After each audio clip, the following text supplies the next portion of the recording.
Welcome back. George Zimmerman was the first person to be asked questions today during the third day of jury selection in his murder trial.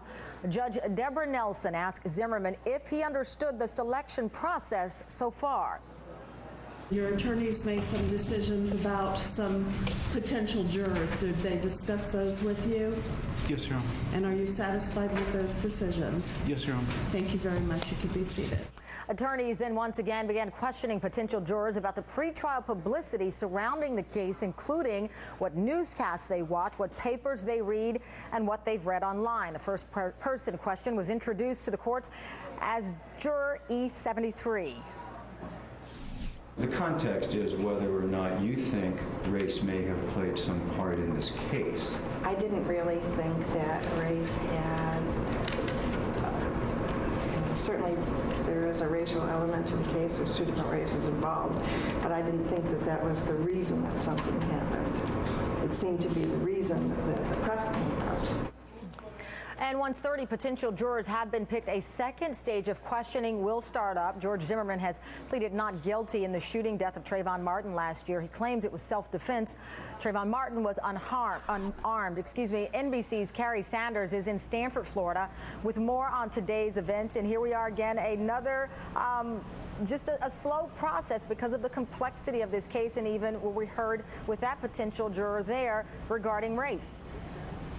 Indeed. The goal here is to seat 6 jurors. They have a pool of 500 that have been summoned. 200 have already come to the courthouse, and first many of them filled out questionnaires. We now know that 71 potential jurors have already been excluded, and they've gone through about 20 right now in actual questions. Some of them were excluded just by the way they answered those questionnaires based on what their opinions were of the case. The goal here is not to have jurors who have an empty mind, just that they have an open mind, that they can listen to the facts and then accept them in just the courtroom. Now, in this process, it is the first time that these potential jurors who may become jurors have an opportunity to meet both the prosecutor and the defense team. And so the prosecutor and the defense are quite often smiling, very genial. This is sort of the relationship building that they may have with who may be the next one of their potential jurors. So it was very interesting to see today some testy moments where the defense and the prosecution sort of revealed a lot of the animosity that we've seen before this part of the trial began. Take a listen for yourself. Are you aware of any sort of public demonstrations or protests? Objection is interjecting facts as opposed to asking the witness what he remembers. I'm sustained. Did you read anything or hear anything on TV about any demonstrations or protests? Sustained. Are you leaning one way or another as to whether this was self-defense or not? You think it could be self-defense? Objection, Your Honor, improper. Sustained. And at other times, there were actually these moments where you could see the prosecutor, Bernie De La Ronda, shaking his head, raising his hands in sort of question mark fashion. So it's really the first time that we have seen that. Again, during this process, we have certainly seen the animosity between both sides leading up to this. Seating the jury is the goal here. There will be 6 jurors plus alternates. It's a process that could take longer than 2 weeks. We're just watching it happen extremely slowly here. All right, Carrie Sanders, thank you. And joining me now, criminal defense attorney John Burris. We should also mention George Zimmerman has sued NBC Universal, the parent company of this network, for defamation, and the company has strongly denied his allegations. So, John, you saw there the testy exchange between the both sides with the attorneys there. More is to come. We are certain of that, given all of the things that have led up to this trial. But I want to play a little bit of what happened with a juror that was dismissed regarding comments made that murder is murder. Let me play this exchange. I don't have an actual opinion about this actual case, but I do have an opinion about murder. Murder is murder no matter what. Okay. So you believe murder is murder? Murder is murder, even if you are in self-defense. This still doesn't make it right because of it. Okay.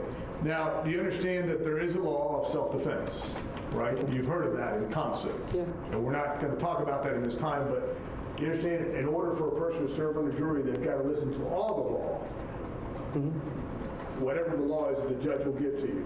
Can you do that? Can you listen to the judge, to the law and judge give you? don't see why not, but I still think even in self-defense, murder is still murder.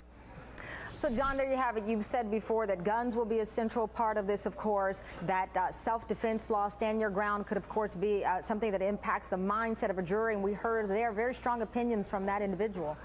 Well, yeah, that's the kind of juror that will not survive and be on a jury because they have fixed opinions about what the law is, even though they have no knowledge about what the law is, and they're unwilling to receive it. Now, you have to look at that person and wonder if he's really being truthful about that.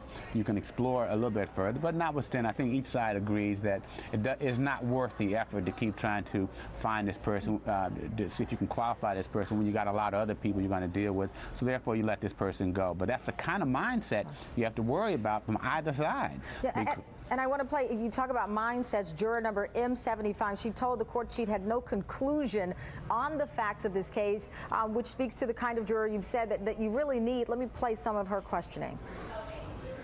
Those ones I thought were just a little bit ridiculous. I understand that was what he was wearing the night when he was shot, but to say that, to then go ahead and turn around and say that black people are being victimized or that he was targeted because he was looking shady or something like that, I thought it was a little I guess, overwhelming. I think a lot of people did go ahead and wear the hoodies and things like that, and symbolizing that, you know, his passing as well as, I guess, the coming together of the black community. But I just thought it was a little bit ridiculous. And then people have already formed an opinion, can't really say. Don't know what happened. So she was asked, John, tell me what you thought about the picture that you saw with the solidarity photographed about Trayvon or hoodies or everything that it relates to. Yeah, and interesting because she essentially understands that there are stereotyping issues that could be there that could be harmful, but she essentially rejects it and basically says that really should not in any way affect a judgment that she might have. So in many ways, she's a thoughtful person, which is what you want. She's not willing to accept stereotypes on either side, it looks like. So she could be an acceptable juror, you know, depending upon the other answers that she gives. All right, John Burris, day 3 of this jury selection process. Thank you very much, sir. Yeah, and you. Developing news out of Boston, President Obama wrapping up a campaign event just moments ago for the Democrat running to fill the open Senate seat in Massachusetts. And Wire First Read team says this race is a lot different from the one 2 years ago when Republican Scott Walker stunned Democrats with his big Senate victory.